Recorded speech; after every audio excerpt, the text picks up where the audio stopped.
Hello everyone, I hope you are doing well. तो basically आज के लेक्चर में हम डिस्कस करने वाले हैं पॉलिनोमियल रिंग को। बेसिकली जो बेसिक्स ऑफ पॉलिनोमियल रिंग है वो हम लेक्चर 9 में ऑलरेडी कवर अप कर चुके हैं, ठीक है। तो आज का जो हमारा बेसिकली टास्क है वो हमको इसका जो रिड्यूसिबल क्राइटेरिया उसको डिफाइन करना है, ठीक है। तो क्या पॉलिनो कौन से पॉलिनोमियल रिड्यूसिबल होते हैं, क्या उनका मेथड है, ठीक है। और क्या हमारे पास रिड्यूसिबल पॉलिनोमियल के लिए टेस्ट आएंगे, वो सब कुछ हम यहाँ पे डिटेल में डिस्कस करेंगे, ओके। तो मार्क्स वेटेज की बात करें अगर हम सीएसआईआर के पॉइंट ऑफ व्यू से, तो इस सेगमेंट से एटलीस्ट वन क्वेश्चन आपका पार्ट सी में आता है, ठीक है। तो कोई भी एग्जाम आप उठा के देख सकते हैं, डेफिनेटली आपको एटलीस्ट वन क्वेश्चन वहाँ पे मिलेगा, ठीक है। तो चलिए स्टार्ट करते हैं। ओके, तो पॉलिनोमियल रिंग क्या होता है आपके पास, तो जो कि मैं ऑलरेडी डिफाइन करके, बेसिकली सारी प्रॉपर्टीज मैं ऑलरेडी डिफाइन करके आया हूँ। तो पॉलिनोमियल रिंग क्या होता है, सपोज हमारे पास आर प्लस डॉट कोई भी हमारे पास रिंग है, राइट। तो उसके अकॉर्डिंग हमने एक आर ओवर एक्स डिफाइन किया, which is nothing but like this. तो एक बेसिकली पॉलिनोमियल्स का हमने कलेक्शन लिया। अब इसको अगर रिंग बनाना है तो यहाँ पे ऑब्वियसली इसके ऑपरेशंस भी होंगे। And what is first binary operation here, जैसे आप दो पॉलिनोमियल को ऐड करते हो वही यहाँ पे बेसिकली बाइनरी ऑपरेशन है, एडिशन। एंड जस्ट पॉलिनोमियल का सिंपली जो हम मल्टीप्लाई करते हैं वो यहाँ पे सेकंड बाइनरी ऑपरेशन है, ओके। तो इन दोनों बाइनरी ऑपरेशन के रेस्पेक्ट में जो ये आर ओवर एक्स है, ये बेसिकली आपका क्या बनाएगा, एक रिंग बनाएगा जिसको हम पॉलिनोमियल रिंग बोलते हैं। यहाँ पे जो आर है ये कोई भी आपका नॉन ट्रिवियल रिंग है, दैट्स इट, ठीक है। तो बेसिकली हमने इसकी प्रॉपर्टीज लेक्चर नंबर 9 में डिस्कस की है, जो कि मैं अब यहाँ पे डिस्कस नहीं करने वाला हूँ। सो फाइनल हमारे पास जो टारगेट मिला था, तो हमें ये प्रॉपर्टी देखने देखने को मिला था कि अगर हमारे पास आर इंटीग्रल डोमेन है, ठीक है, तो हमारे पास if and only if criteria होता है कि जो इसके कोरोस्पोंडिंग पॉलिनोमियल रिंग बनाते हो, तो वो भी आपके पास क्या होगा, एक इंटीग्रल डोमेन बनेगा, ठीक है। एंड अगर आर आपके पास फील्ड है, अगर आर आपके पास फील्ड है, तो हम ये तो इम्प्लाई कर सकते हैं आर एक्स इंटीग्रल डोमेन होगा, okay. But we can't say कि ये फील्ड होगा। Why? Because we know that जो पॉलिनोमियल का इन्वर्स होता है वो एग्जिस्ट नहीं करेगा, ठीक है। तो ये हमारे पास कुछ प्रॉपर्टी थी। इवन अगर हम इसके यूनिट सेट की बात करें, अगर आर हमारे पास इंटीग्रल डोमेन हो जाए, ये सारी प्रॉपर्टी हम लेक्चर नंबर 9 में बेसिकली जो लेक्चर 9 था उसमें डिस्कस करके आए हैं, ठीक है। अगर आर हमारे पास इंटीग्रल डोमेन है, तो अगर मैं इसका यूनिट सेट की बात करूं, और we can say unit of R, ये आपकी एज इट इज किसकी इक्वल थी, यूनिट ऑफ आर एक्स की, ठीक है। ये कब था, जब आपके पास इंटीग्रल डोमेन था, ठीक है। क्योंकि ये सारी चीजें इसलिए रिकॉल करा रहा हूँ क्योंकि यहाँ पे मैं यूज करने वाला हूँ, ठीक है। तो चलिए स्टार्ट करते हैं। ये सारी प्रॉपर्टीज हम डिस्कस करके आए हैं। जो हमारा मेन टास्क है आज, वो हमें बात करनी है इरेड्यूसिबल एंड रिड्यूसिबल पॉलिनोमियल पे, ठीक है। सो चलिए डिफाइन करते हैं, डेफिनेशन हमारा क्या है। ओके, तो इरेड्यूसिबल पॉलिनोमियल क्या होता है उससे पहले कुछ जानते हैं। देखो, जब भी हम इरेड्यूसिबल की बात करेंगे तो सबसे पहली कंडीशन हमारी होगी R should be integral domain, okay. तो डेफिनेशन क्या कहता है उसको देखते हैं पहले। आर हमारे पास इंटीग्रल डोमेन है, पी एक्स कोई भी एक पॉलिनोमियल उठाया पॉलिनोमियल रिंग से, which is non constant polynomial. देखो सारा गेम डेफिनेशन का है, ठीक है। अगर ये सारे कॉन्सेप्ट को अच्छे से एक बार देख लोगे तो कभी भी प्रॉब्लम नहीं होगी आपको इरेड्यूसिबल एंड रिड्यूसिबल पॉलिनोमियल में, ठीक है। जनरली स्टूडेंट का यही डाउट रहता है, ठीक है। हम इसको वन बाई वन डिटेल में पढ़ने वाले हैं, एक एक प्रॉपर्टीज को, कहाँ पे प्रॉपर्टी चेंज होगी, फील्ड आने से क्या चेंजेस होंगे, वो सारा एनालिसिस में करने वाला हूँ, ठीक है। Then we say Px is reducible polynomial over R if there exist Qx and Rx inside Rx, which is also non-constant, such that Px can be written as Qx into Rx, ठीक है। तो definition क्या कह रहा है, एक ऐसा polynomial लिया, ठीक है, Rx से, जो कि आपका नॉन कांस्टेंट है, उसको हम रिड्यूसिबल पॉलिनोमियल बोल रहे हैं ओवर R, और we can say in R over X if px can be factored, or we can say वो आपका 2 लोवेस्ट डिग्री पॉलिनोमियल के प्रोडक्ट में लिखा जा रहा है, ठीक है?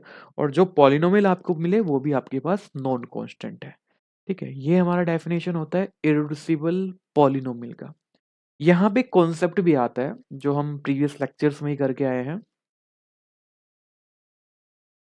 इररेड्यूसिबल एलिमेंट एंड रिड्यूसिबल एलिमेंट। तो कंफ्यूजन ये भी स्टूडेंट का रहता है कि इररेड्यूसिबल एलिमेंट, इररेड्यूसिबल पॉलिनोमियल क्या अलग है, कहाँ पे सेम है, ठीक है? तो वो भी हम यहाँ पे चीजें देख के चलेंगे। तो अगर आपको ध्यान हो, इररेड्यूसिबल पॉलिनोमियल सॉरी इररेड्यूसिबल एलिमेंट का डेफिनेशन क्या था? अगर आपके पास आर इंटीग्रल डोमेन है, एक एलिमेंट कोई भी उठाया, अगर आपने इसको प्रोडक्ट में लिखा जहाँ पे बी एंड सी आपके आर के ही मेंबर है, तो ये ऑब्वियसली आपका नॉन यूनिट एलिमेंट है। अब जैसे ही आपने इसको इस प्रोडक्ट में लिखा, ये आपका इररेड्यूसिबल एलिमेंट कब बन रहा था? Whatever B and C you choose inside R, अगर इन दोनों में से एटलीस्ट वन यूनिट हो जाए। यूनिट मीन्स वो एलिमेंट, यूनिट वो होता है जिसका मल्टीप्लिकेटिव इनवर्स एग्जिस्ट करता है, राइट? तो ये हमारा रिड्यूसिबल बेसिकली एलिमेंट की डेफिनेशन थी। अगर यहीं पे मैं रिड्यूसिबल एलिमेंट की डेफिनेशन बोलूं, भाई आपने एक एलिमेंट लिया, ठीक है, जो कि नॉन यूनिट एलिमेंट है, आपने आर इंटीग्रल डोमेन है उससे पिक करा, उसका आपने प्रोडक्ट लिखा, फिर आपने देखा कि जो आपने प्रोडक्ट में एलिमेंट लिखा बी और सी, अगर इनमें से एक भी यूनिट नहीं है, यानी कि इनमें से यूनिट नहीं का मतलब इन दोनों का मल्टीप्लिकेटिव इनवर्स एग्जिस्ट नहीं कर रहा है, तो हम यहाँ से क्या बोल देंगे? एलिमेंट रिड्यूसिबल होगा, ठीक है? तो ऐसा कोई एलिमेंट, फॉर एग्जांपल जैसे हम सेट ऑफ इंटीजर्स को ले लें, ठीक है? हमने एक एलिमेंट लिया 35, तो 35 is non unit element of Z, right?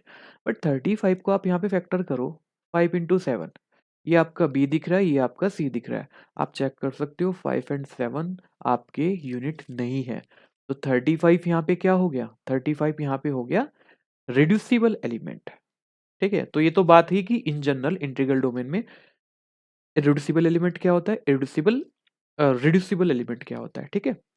Okay, अब हम यहाँ पे डील करने वाले हैं पॉलिनोमियल में कि भाई इररेड्यूसिबल पॉलिनोमियल क्या होता है एंड इररेड्यूसिबल सॉरी रिड्यूसिबल पॉलिनोमियल क्या होता है, राइट? सो ये डेफिनेशन है आपका रिड्यूसिबल पॉलिनोमियल का, ठीक है? सो तीनों डेफिनेशन को मैं यहाँ पे लिख रहा हूँ। अगर मैं इसी रिंग में बेसिकली पॉलिनोमियल रिंग में रिड्यूसिबल एलिमेंट की डेफिनेशन लिखूं तो कैसी होगी?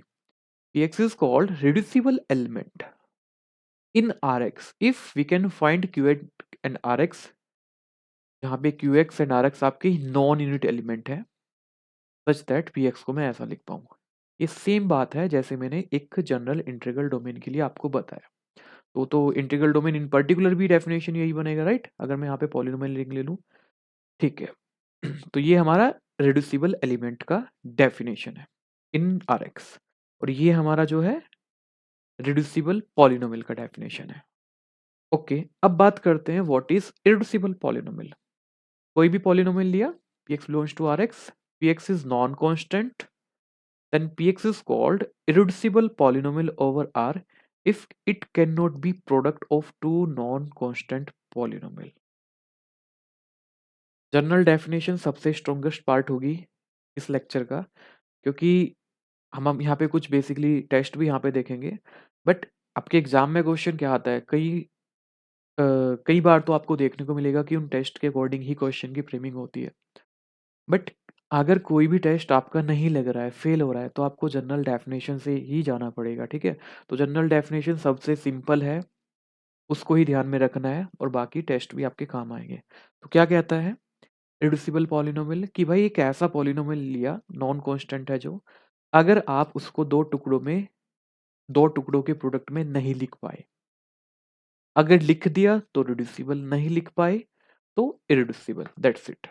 और इसको ऐसा भी कह सकते हैं, अगर भाई आपने उसको लिखने की कोशिश करी दो टुकड़ों में, तो उनमें से कम एक को क्या होना पड़ेगा? कांस्टेंट होना पड़ेगा, दैट्स इट। ओके, ओके, एक एग्जांपल कंसीडर कर सकते हैं। जैसे हमने पी एक्स लिया जेड एक्स से, which is nothing but 2 into x² + 1, right? तो यहाँ पे आप इजिली देख सकते हो P X is irreducible over Z, it is irreducible polynomial over Z, be careful.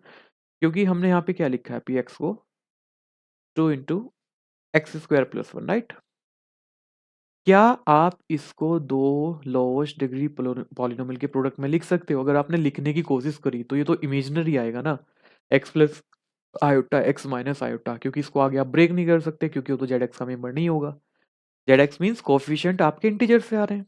Okay, तो दोनों ही डेफिनेशन से देख सकते हो। अगर सेकंड के अकॉर्डिंग देखें, ये यहाँ पे अगर आपका प्रोडक्ट में लिखा है, ये आपका क्यू एक्स है, ये आपका आर एक्स है। तो क्यू एक्स यहाँ पे क्या है, 2 है। आर एक्स यहाँ पे क्या है, आपका ये एक्स स्क्वायर प्लस 1 है। अगर आपने लिखने की करी कोशिश करी तो एटलीस्ट 1 कांस्टेंट, तो यहाँ पे आप इजीली देख सकते हो क्यू एक्स इज कांस्टेंट। ठीक है, तो it is irreducible polynomial over Z. But यहाँ पे ध्यान से देखो, क्यू एक्स आपके पास 2 है, आर एक्स आपके पास ये है। क्या ये आपकी यूनिट है जेड एक्स में? क्योंकि हमारे पास डेफिनेशन क्या था, अगर मैं ये चेक करना चाहूँ क्या ये इररेड्यूसिबल एलिमेंट है इन जेड एक्स, तो ये इररेड्यूसिबल एलिमेंट नहीं होगा। वाई? बिकॉज इररेड्यूसिबल एलिमेंट की डेफिनेशन की मैंने जो बात की थी वो क्या थी, अगर आपने ऐसा लिखा तो एटलीस्ट एक यूनिट होना चाहिए बी और सी में। बट यहाँ पे चेक करो, लाइक बी यहाँ पे क्या है, क्यू एक्स है, यहाँ पे आर एक्स है, दोनों ही नॉन यूनिट हैं कहाँ पे, जेड एक्स में। और जेड एक्स की यूनिट -1/1 कैसे आई, अभी मैंने बताया था। अगर जेड आर आपके पास इंटीग्रल डोमेन है तो unit of R as it is होता है आपका unit of R over X. तो यहाँ पे जेड इंटीग्रल डोमेन है, जेड का यूनिट +-1 है, तो जेड एक्स का यूनिट भी +-1 ही होगा। और दोनों ही आपके नॉन यूनिट एलिमेंट है। ओके, तो यहाँ पे आपके पास ये जो पॉलिनोमियल होने वाला है वो कौन सा है जी, वो आपका रिड्यूसिबल एलिमेंट है। B careful. तो कॉन्क्लूजन क्या मिला है हमको, कॉन्क्लूजन ये मिला है कि किसी भी, अगर हमारे पास पॉलिनोमियल रिंग है, उससे एक पॉलिनोमियल आप उठा रहे हो which is non constant polynomial, R is integral domain. अगर पी एक्स आपका इररेड्यूसिबल पॉलिनोमियल ओवर आर है, then we can't say P X आपका इररेड्यूसिबल एलिमेंट होगा। Be careful. तो फर्स्ट कंक्लूजन ये मिला है। ओके, तो बेसिकली इररेड्यूसिबल एलिमेंट अलग चीज है, इररेड्यूसिबल पॉलिनोमियल अलग चीज है। हालांकि ये आगे जाके सेम होने वाली है, but there are some condition, वो क्या होगी बात करते हैं। ठीक है, ओके। तो अभी तक हमने फर्स्ट कंक्लूजन देखा है, ठीक है। अब यहाँ पे अगर मैं कुछ बेसिक एग्जांपल की बात करूँ, अगर यहाँ पे सिंपल सा क्वेश्चन करे कौन सा पॉलिनोमियल यहाँ पे ओवर क्यू बेसिकली क्या होगा, इररेड्यूसिबल होगा, तो चेक करते हैं। Look at this polynomial first. भाई इररेड्यूसिबल पॉलिनोमियल क्या था, अगर आप इसको दो टुकड़ों में लिख पाए तो रिड्यूस हो जाएगा, अदरवाइज ये इररेड्यूसिबल है। आप चेक कर सकते हो, इसको दो पॉलिनोमियल के प्रोडक्ट में नहीं लिख सकते। अगर लिखने की कोशिश करोगे तो इमेजिनरी रूट आएंगे। You can say X plus root two iota type का कुछ आएगा, X minus root two iota type का आएगा, which is not member of Q X, right, क्योंकि इमेजिनरी है। तो दिस इज इररेड्यूसिबल पॉलिनोमियल। इसके बारे में क्या कह सकते हो भाई, इसको आप इजिली ब्रेक कर सकते हो, x+1 x square plus 1। Okay, तो ये जो पॉलिनोमियल है इसको आप इजिली फैक्टराइज कर सकते हो। और दोनों ही क्या है, ये आर एक्स है, ये क्यू एक्स है, और दोनों ही नॉन कॉन्स्टेंट है। दैट मीन्स ये आपका रिड्यूसिबल पॉलिनोमियल है ओवर क्यू। तो this is not true, this is true. Again this is true because x square plus 1 को आप नहीं फैक्टर कर पाएंगे। ओके, इसको भी फैक्टर कर सकते हैं, ए क्यूब माइनस बी क्यूब का फॉर्मूला आप लगा सकते हैं, क्या हो जाएगा, x-1 something x square plus x plus 1। तो दोनों ही नॉन कांस्टेंट पॉलिनोमियल है, तो रिड्यूस हो गया। अगेन अगर इसको रिड्यूस करने की कोशिश करोगे तो बेसिकली इमेजिनरी रूट आएंगे। ठीक है, तो अगेन इसको भी आप फैक्टर नहीं कर सकते हो, तो this is irreducible and again this is irreducible. A cube plus B cube का फॉर्मूला लगा के बना सकते हो। ठीक है, पर यू बाय डेफिनेशन कैसे वर्क करना है वो इजिली आपको क्लियर हो रहा है। अब यहाँ पे अगर मैं बात करूँ सिंपल, अगर मैं क्यू को उठा के आर पे बात कर दूँ तब भी आप चेक कर सकते हैं कौन सा होगा। अगर मैं ओवर सी की बात करूँ तब भी आप देख सकते हैं। ठीक है, तो अगर आर की बात करें जल्दी से एक बार कर लेते हैं, तो अगेन एक्स स्क्वायर प्लस 2, इसको आप फैक्टर नहीं कर पाएंगे आर में, इमेजरी आएगा, तो इट इज इरिड्यूसिबल। ये आपका अगेन दो टुकड़ों में बट जाएगा, तो reducible, this is irreducible, right. तो सेम केस यहाँ पे अगर मैं ओवर सी बात करूँ तो सी में तो आप सब पॉलिनोमियल को आप 2 पार्ट में ब्रेक कर सकते हो, 2 लोवेस्ट डिग्री पॉलिनोमियल के प्रोडक्ट में लिख सकते हो। ठीक है? तो सी हमारे पास सबसे बड़ा फील्ड है ना यहाँ पे। तो ओवर सी हमारा क्या होगा, ये सारे ही गलत हो जाएँगे। ठीक है? तो ये जो वर्क किया है ये जस्ट यूज़ द डेफिनेशन, हमने कोई यहाँ पे एक्स्ट्रा इफेक्ट नहीं लगाया है, अपनी डेफिनेशन के अकॉर्डिंग ये चीज़ें बनाई हैं। ठीक है? नेक्स्ट कंक्लूजन पे चलते हैं। नेक्स्ट हमारे पास क्या है, अगर आर हमारे पास इंटीग्रल डोमेन है, Px should be non-constant polynomial, then Px is irreducible element in Rx। ठीक है, Px अब की बार हमारा क्या है, irreducible element है Rx में। तो हम यहाँ पे प्रूफ करेंगे कि भाई जो Px है वो आपका irreducible polynomial भी हो जाएगा। ठीक है, फॉर एग्जाम्पल हमारा जो irreducible polynomial होता है वो अब जरूरी नहीं है आपका irreducible element हो, बट एवरी irreducible element आपका irreducible polynomial होता है। तो प्रूफ करते हैं इसको।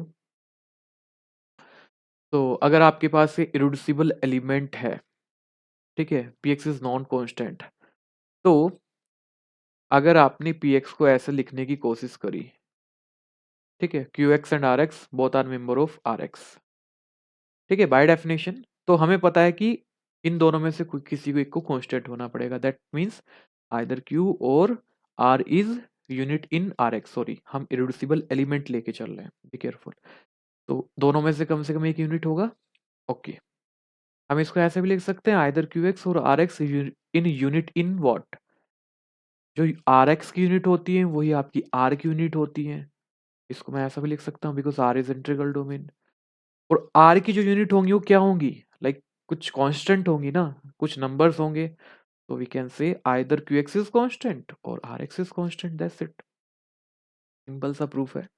ओके, सो हमने अभी क्या देखा है, फर्स्ट कंक्लूजन, अगर हमारे पास R इंटीग्रल डोमेन है तो every irreducible element over R implies that irreducible polynomial but converse need not be true। ठीक है, नेक्स्ट, अगर हम यहाँ पे R को एक फील्ड से चेंज कर दें तो हमारे पास कन्वर्स भी ट्रू हो जाएगा। मतलब अगर आपके पास fx टाइप की रिंग है, where f is field, fs type की पॉलिनोमियल रिंग है and px is non constant polynomial, then px अगर आपके पास इरेड्यूसिबल एलिमेंट है तो वो तो इरेड्यूसिबल पॉलिनोमियल है, वो तो इंटीग्रल डोमेन के लिए ट्रू था। बट अगर आपके पास px आपका इरेड्यूसिबल पॉलिनोमियल है तो वो आपका इरेड्यूसिबल एलिमेंट भी बनेगा। तो कन्वर्स पार्ट को प्रूफ कर लेते हैं। तो अब की बार हम लेके चल रहे हैं px is irreducible polynomial over r। If px को हम ऐसा लिखें तो by definition of irreducible polynomial either qx is constant और rx इज कांस्टेंट। अगर दोनों कांस्टेंट है तो इसका मतलब क्या होगा, Qx belongs to F star और Rx belongs to F star, yes or no? F star means non zero element. Okay, इसका मतलब क्या होगा, either Qx is unit in Fx, because अगर ये कांस्टेंट है, F स्टार का मेंबर है, तो इसका मतलब क्या है, फील्ड में every non zero element has a multiplicative inverse ना, तो मल्टीप्लिकेटिव इनवर्स एग्जिस्ट करेगा, so that's why Qx is unit, क्योंकि फील्ड में तो हर एक नॉन जीरो एलिमेंट का बेसिकली इनवर्स एग्जिस्ट करता है। और we can say Rx is unit in Rx। तो ये हमारा किसका डेफिनेशन था, इरेड्यूसिबल एलिमेंट का डेफिनेशन था। तो कन्वर्स यहाँ पे ट्रू है। ठीक है, सो अब यहाँ पे और कंक्लूजन्स देखते हैं क्या क्या यहाँ पे बोल सकते हैं। अगर इस वे में आप पढ़ोगे तो डेफिनेटली आपके एग्जाम के क्वेश्चन बन जाएंगे। नेक्स्ट, अगर आर हमारे पास इंटीग्रल डोमेन है, पी एक्स कोई भी आर एक्स का मेंबर है विच इज नॉन कॉन्स्टेंट, अगर डिग्री हमारे पास 1 हो उस पॉलिनोमियल की तो वो ऑलवेज इरेड्यूसिबल होगा। ठीक है, तो 1 डिग्री के जो पॉलिनोमियल होते हैं वो ऑलवेज इरेड्यूसिबल होते हैं ओवर आर। ठीक है, ये सारी बात मैं इंटीग्रल डोमेन के लिए यहाँ पे कर रहा हूँ। तो सिंपल सा लॉजिक है, अगर कोई 1 डिग्री का पॉलिनोमियल है तो बाय डेफिनेशन क्या होगा, इसको आप 2 लोवेस्ट डिग्री प्रोडक्ट में लिख ही नहीं पाओगे, सो बाय डेफिनेशन ये चीज़ ट्रू है। ओके, अगर लिखने की कोशिश करी तो 1 टाइम ऑफ समथिंग ये लिखा जाएगा, तो ये कांस्टेंट हो गया। और यू कैन से यही हमारा डेफिनेशन था, एटलीस्ट 1 कांस्टेंट। ठीक है, तो डिग्री 1 के पॉलिनोमियल ऑलवेज आपके क्या होंगे, रिड्यूस बेसिकली इरेड्यूसिबल होंगे। ठीक है, next, if there exist alpha belongs to R such that P of alpha equals to 0। Question ये है कि अगर आपके पास रूट मिल रहा है किसी भी पॉलिनोमियल का, तो क्या आप ये बोल सकते हो पी एक्स ऑलवेज रिड्यूसिबल होगा? तो ऐसा जरूरी नहीं है। क्यों भाई? अगर मैं 1 डिग्री का पॉलिनोमियल ले लूं,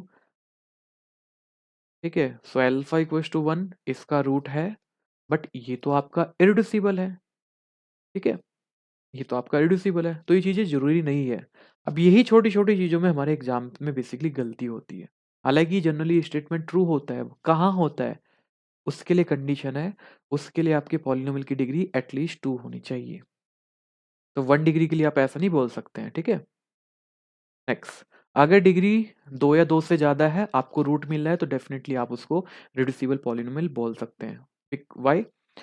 अगर कोई भी पॉलिनोमियल है, सिंपल सा लॉजिक है, जिसका डिग्री बिगर देन 2 है, लेट्स से अल्फा इसका रूट है। अगर अल्फा इसका रूट है, तो पी एक्स को मैं ऑलवेज ऐसा नहीं लिख सकता हूँ एक्स माइनस अल्फा, क्योंकि अल्फा रूट है कुछ क्यू एक्स टाइप, और जहाँ पे क्यू एक्स की डिग्री क्या है, बिगर देन 1 या 1 भी हो सकती है। ओके, तो बेसिकली यहाँ पे क्या मिला, आपने पी एक्स को दो लोएस्ट डिग्री पॉलिनोमियल के प्रोडक्ट में लिख दिया है। ये किसका डेफिनेशन है? ये बेसिकली आपका किसका डेफिनेशन है? ये आपका रिड्यूसिबल पॉलिनोमियल का डेफिनेशन है। ओके, तो ये सारे लॉजिक जो है ये हम अपने एग्जाम टाइम पे यूज करते हैं। फॉर एग्जांपल, आपको मैंने एक पॉलिनोमियल दिया x cube plus x square plus x plus 1, इसको बताना है, ठीक है। तो अगर आप ध्यान से देखो, अल्फा इक्वल्स टू -1 इसका रूट है, और पी एक्स को देख लो कैसे लिख सकते हो आप, like x plus 1 x square plus 1, तो ये यहाँ पे क्यू एक्स हो गया, राइट। तो ये आपका क्या हो गया, रिड्यूसिबल पॉलिनोमियल है। ओके, नेक्स्ट, अब क्वेश्चन ये है कि भाई अगर आपका पॉलिनोमियल रिड्यूसिबल है ओवरआर, क्या जरूरी है आपको रूट मिलेगा? ये भी तो क्वेश्चन हो सकता है। तो ये भी चीजें जरूरी नहीं है, ठीक है। ये अगर पॉलिनोमियल रिड्यूसिबल है, जरूरी नहीं है आपको रूट मिलेगा। अब इसका सिंपल सा लॉजिक ये है, रिड्यूसिबल पॉलिनोमियल का मतलब क्या था कि भाई रिड्यूसिबल पॉलिनोमियल वो होगा जिसको आप दो पॉलिनोमियल के प्रोडक्ट में लिख दोगे, राइट। अब पॉलिनोमियल के प्रोडक्ट में लिख रहे हो, तो फैक्टर आप ऐसे बना सकते हो ना कि जिसके रूट आपको सार में ना मिले, यानी कि आर जिस इंटीग्रल डोमेन में आप देखना चाह रहे हो। ओके, फॉर एग्जांपल मैंने यहाँ पे क्यू ले लिया, हमको एक ऐसा पॉलिनोमियल पिक करना है जो रिड्यूसिबल हो, तो मैं कुछ ऐसे फैक्टर रख दूंगा, x square plus 1 x square plus 2, ऐसा कोई पॉलिनोमियल जिसके दोनों फैक्टर है यहाँ पे। क्या इसके रूट आपको क्यू में मिलेंगे? नहीं मिलेंगे, क्योंकि इसके रूट तो इमेजिनरी है, प्लस माइनस आयोटा, यहाँ पे प्लस माइनस रूट 2 आयोटा मिलेगा। तो this is not true. Okay, अब नेक्स्ट क्वेश्चन, मैंने और रेस्ट्रिक्शन यहाँ पे लगा दी। अब तक मैंने इन जनरल बात की थी, अगर पी एक्स बेसिकली रिड्यूसिबल है ओवर आर, आपको रूट मिलेगा, जरूरी नहीं है। अगर मैं पॉलिनोमियल पे रेस्ट्रिक्शन कर दूं 2 या 3 डिग्री का हो, क्या तब आप ऐसा बोल सकते हैं? तो तब भी चीजें ट्रू नहीं है। ऐसा मैं इसलिए करा रहा हूँ क्योंकि आपके पास रूट टेस्ट आएगा, तो सारे जो मैं आपको ये रिलैक्सेशन वाले ही केसेस करा रहा हूँ कि रूट टेस्ट में वो कंडीशन इस रिलैक्स कर दी, तो क्या आपके पास चीजें होंगी। तो we can't say anything. Okay, ये सारे उसी के कंक्लूजन है। तो भाई अगर आप डिग्री आप 2 या 3 कर दोगे, पी एक्स रिड्यूसिबल है, तब भी आप ऐसा नहीं बोल सकते। फॉर एग्जाम्पल, ये आप उठा लो, ये दो पॉलिनोमियल का प्रोडक्ट है which is reducible in Z x, but इसके रूट जो आएंगे भाई वो आपको जेड में नहीं मिल रहे हैं, और पॉलिनोमियल का डिग्री कितना है, 2 है, ठीक है। तो यहाँ पे भी ऐसा नहीं बोल सकते हैं, ठीक है। नेक्स्ट ऑब्जर्वेशन पे चलते हैं। अब मैं छोटा सा यहाँ पे चेंजेस कर रहा हूँ कि हम बेसिकली डिस्कस करने वाले हैं आर एक्स के और सी एक्स वाली रिंग के बारे में, कि इसके पॉलिनोमियल के बारे में आप क्या कमेंट कर सकते हो। ठीक है, मैंने एक पॉलिनोमियल उठाया आर एक्स से, अगर डिग्री 1 हुआ, तो डिग्री 1 के तो ऑलवेज इरिड्यूसिबल होते हैं, इसमें किसी को कोई दिक्कत नहीं है। What about degree 2? अगर भाई डिग्री 2 का पॉलिनोमियल है, ठीक है, तो अभी जो हमारा ये वाला फैक्ट है, अकॉर्डिंग टू दिस हम क्या बोल सकते हैं ओवर आर, अगर आपको रूट मिला, रूट मिल गया तो क्या होगा, रिड्यूसिबल हो जाएगा। ओके, अगर रूट नहीं मिला अगर रूट नहीं मिले, इसका मतलब क्या है, उसको आप फैक्टर में नहीं कर पाओगे क्योंकि पॉलिनोमियल की डिग्री एग्जैक्ट 2 है। रूट मिल गया तो उसको रिड्यूस कर दोगे, 2 फैक्टर में ब्रेक हो जाएगा। अगर रूट नहीं मिला तो पॉलिनोमियल क्या होने वाला है, इररेड्यूसिबल होने वाला है। तो 1 डिग्री का ऑलवेज इररेड्यूसिबल, 2 डिग्री का डिपेंड करेगा। आरएक्स की बात मैं बोल रहा हूँ, ठीक है। रूट मिल गया तो 2 पॉलिनोमियल के प्रोडक्ट में लिख सकते हो, दैट मीन्स रिड्यूस कर गया। नहीं मिला तो इररेड्यूसिबल। व्हाट अबाउट अगर पॉलिनोमियल का डिग्री भाई बिगर देन 3 हो, ठीक है। तो अब यहाँ पे आप क्या बोल सकते हैं, तो बेसिकली यहाँ पे भी जो आपका पॉलिनोमियल होगा वो ऑलवेज रिड्यूसिबल होगा। क्यों? अब यहाँ से 2 केस बन सकते हैं। क्या केस बन सकते हैं, वो ऑलरेडी हमने डिस्कस किए हैं। अगर डिग्री बिगर देन 3 है, then P X is its reducible. इसको तो करेक्ट कर लेंगे ओवर आर, बिकॉज क्योंकि मुझे पता है अगर पॉलिनोमियल का डिग्री ओड हुआ तो सबने रॉलिस थ्योरम पढ़ा है। तो every odd degree polynomial have at least one real root, ये सबको पता है। तो अगर एटलीस्ट वन रियल रूट हुआ तो जो हमारा ये वाला फैक्ट था, ये वाला, इसके अकॉर्डिंग हम बोल सकते हैं रिड्यूस होगा। अब दूसरा केस क्या हो सकता है भाई, अगर पॉलिनोमियल इवन हुआ एंड आपके पास कोई भी रूट नहीं मिल रहा है, कोफिशिएंट क्या है, आर से आ रहे हैं, रियल से आ रहे हैं, तो इसका मतलब क्या है, रियल रूट नहीं मिल रहा है, आपको इमेजिनरी रूट मिलेंगे। एंड इमेजिनरी रूट कैसे, बेसिकली कैसे आपको मिलेंगे, ऑलवेज कॉन्जुगेट पेयर में मिलेंगे, यस और नो। फॉर एग्जाम्पल आपने कभी लाइक पॉलिनोमियल को सोल्व किया, कभी ऐसा हुआ है कि एल एक्स इक्वल्स टू आई आपको ओनली रूट आया हो, दैट मीन्स अगर एक्स इक्वल्स टू आई आया तो इसके साथ में इसका कॉन्जुगेट भी आएगा। तो बेसिकली रूट अगर्स इन कॉन्जुगेट पेयर, राइट। तो वही हमने यहाँ पे लिखा है, दैट मीन्स अगर आपके पास लाइक से Z1 मिला तो Z1 कॉन्जुगेट के साथ मिलेगा, Z2 मिला Z2 कॉन्जुगेट के साथ मिलेगा। ओके, तो फॉर एग्जांपल मैं n इक्वल्स टू 4 के लिए इसको करके दिखाऊं, तो हमने यहाँ पे रूट लिए, क्योंकि रियल रूट आपके पास नहीं है, दैट मीन्स कॉन्जुगेट पेयर में रूट मिल रहे हैं, तो इसको हमने ऐसा लिख सकते हैं। ओके, सो इन जनरल भी हम इसको ऐसे ब्रेक कर सकते हैं। थोड़ा सा इसको हमने क्या किया, जस्ट प्रोडक्ट किया पॉलिनोमियल्स का इनका, तो इसको हम ऐसा लिख सकते हैं, ठीक है, जस्ट सिंपल कैलकुलेशन है। तो यहाँ पे Z1 प्लस Z1 कॉन्जुगेट क्या होगा आपके पास, for example Z equals to आपके पास x प्लस आयोटा वाई है, तो Z bar is nothing but x minus iota Y, दोनों को ऐड करोगे क्या आएगा, 2x आएगा which is real, that means ये मेंबर हो गया आपका आर एक्स का। एंड जेड बर्ड का मॉड कर रहे हो तो मॉड ऑलवेज क्या होता है, रूट समथिंग ले हुए तो वो भी आपके पास रियल नंबर ही आएगा, राइट, एक पॉजिटिव क्वांटिटी आएगी। तो इसका मतलब क्या हुआ, जो ये प्रोडक्ट आपने किया भाई, ये सारे आपके आर एक्स के मेंबर हैं, यानी कि इनके कोफिशिएंट आर में जा रहे हैं। तो हमने क्या देखा है अगेन, हमने इसको 2 लोएस्ट डिग्री पॉलिनोमियल में लिख दिया है, दोनों ही नॉन कांस्टेंट है। ये हमारा कौन सा पॉलिनोमियल हो गया, रिड्यूसिबल हो गया। तो हमें क्या देखने को मिला, हमें ये देखने को मिला है कि भाई अगर आर एक्स में बात हो रही है, where R is real number, तो डिग्री 3 या 3 से ज़्यादा के जो भी पॉलिनोमियल होंगे वो ऑलवेज रिड्यूसिबल होंगे, ठीक है। कई बार एग्जाम में क्वेश्चन आ जाता है कि ओवर आर, लाइक आपको इंडिकेटेड रिंग दे देगा और ये पॉलिनोमियल कोई भी लिख देगा,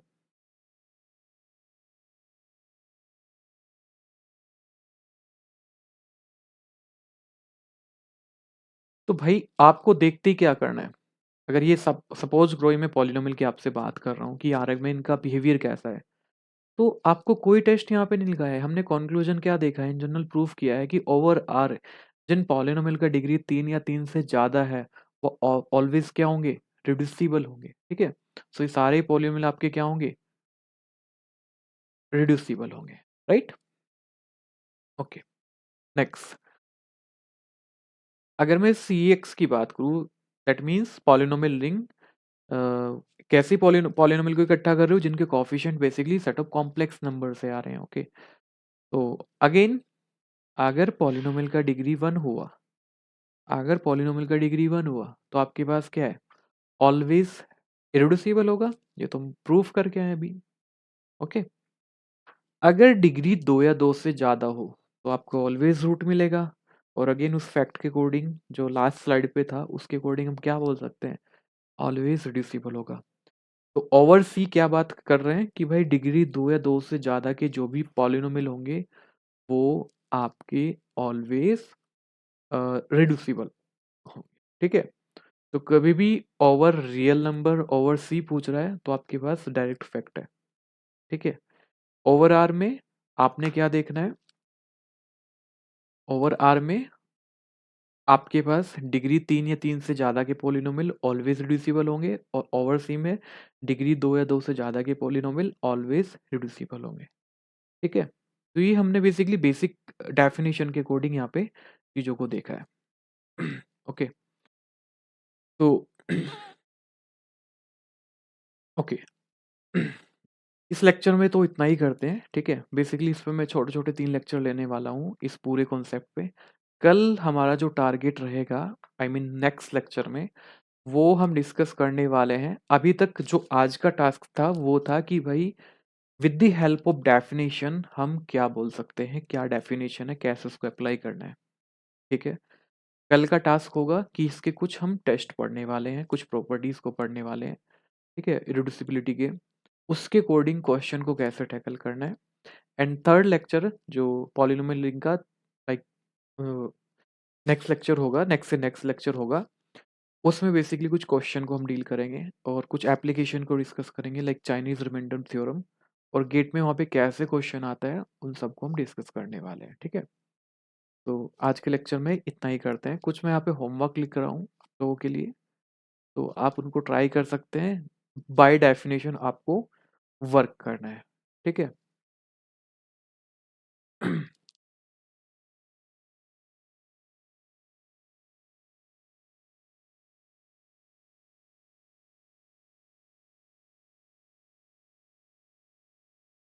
okay, question number 1, question 2,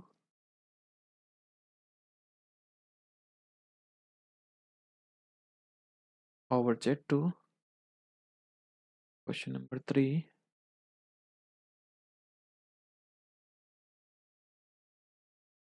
over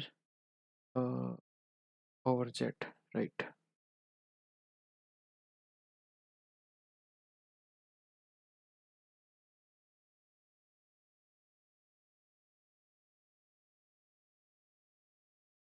over Z as well as Q। तो ये 4 क्वेश्चन है।